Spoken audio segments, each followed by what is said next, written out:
বাজারে শীতের সবজি সরবরাহ বাড়ায় কিছুটা কমছে সবজির দাম, তবে আলুর দাম এখনও চড়া। রাজধানী বাজার দরের খবর জানবো আমাদের স্টাফ করেসপন্ডেন্ট আরাফাত ইসলামের কাছ থেকে। তিনি আছেন পলাশী কাঁচা বাজারে। আরাফাত, বাজারে নিত্যপণ্যের দামের কি অবস্থা দেখছেন?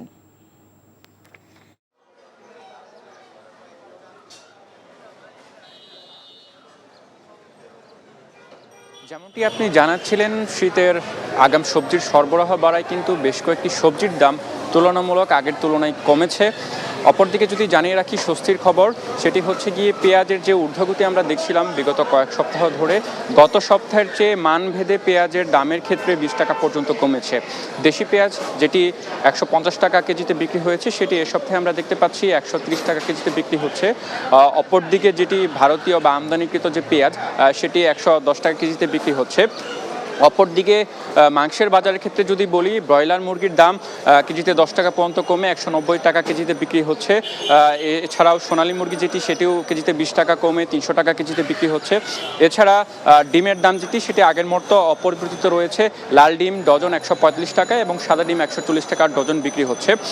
অপরদিকে যদি হচ্ছে গরু এবং খাসির দাম বলি, তাহলে সেটিও অপরিবর্তিত। খাসি 1100 টাকা কেজি এবং গরু 750 টাকা কেজিতে বিক্রি হচ্ছে। তবে চড়া দামে যেটি আমরা দেখতে পাচ্ছিলাম আলু, সেটি কিন্তু এখনও অপরিবর্তিত রয়েছে। ডায়মন্ড আলু বা সাদা আলু যেটি, সেটি 75 টাকা কেজিতে বিক্রি হচ্ছে। অপরদিকে লাল যে আলু যেটি রয়েছে, সেটি 85 টাকা পর্যন্ত কেজিতে বিক্রি হচ্ছে। বিক্রেতারা যেমনটি আমাদেরকে জানাচ্ছিলেন, তাদেরকে পাইকারি বাজারে অর্থাৎ কারণ বাজার থেকে তাদেরকে বেশি দামে কিনতে হচ্ছে, যার ফলে তাদের বেশি দামে বিক্রি করতে হচ্ছে। এবং আরেকটি দাম বৃদ্ধির কারণ হিসেবে তারা যেমনটি বলছিলেন, যেহেতু এখন আলুর যে মৌসুম সেটি শেষের দিকে, অর্থাৎ নতুন আলু বাজারে না আসা পর্যন্ত দাম কমার তেমন কোনো সম্ভাবনা তারা দেখছেন না। এছাড়াও এর হিমাগারে যে সকল আলু সংরক্ষণ করে রাখা হয়েছে, হিমাগারের গেট থেকেই কিন্তু বেশি দামে তাদেরকে আলু কিনতে হচ্ছে, যার প্রভাব কিন্তু খুচরা পর্যায়ে এসে পড়ছে। অপরদিকে যদি আপনাকে হচ্ছে মাছের বাজারের ক্ষেত্রে বলি, তাহলে মাছের বাজারের ক্ষেত্রে আমরা দাম দেখতে পাচ্ছি স্থিতিশীল। জাতীয় মাছ ইলিশ যেটি বেশ কিছুদিন ইলিশ সংরক্ষণের কারণে সরবরাহ বন্ধ ছিল, তবে এখন আমরা বাজারে কিন্তু ইলিশের পর্যাপ্ত সরবরাহ দেখতে পাচ্ছি না, যার ফলে কিন্তু ইলিশ মাছের দাম তেমন একটা কমেনি। এছাড়া অন্যান্য যে ধরনের মাছ রয়েছে ছোট বড়, সব মাছ আগের দামে বিক্রি হচ্ছে। সব মিলে এখন পর্যন্ত এই ছিল আমার কাছে সাপ্তাহিক ছুটির দিনের বাজার দরের সর্বশেষ আপডেট। চুলতা কবেকার অন্ধকার বিদিশার দিশা, মুক্তার শ্রাবস্তির কারুকার্য।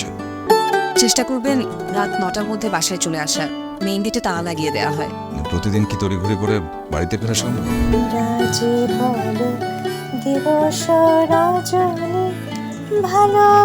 একটা কথা বলতে চাই, তুমি ভীষণ সুন্দর গান করে।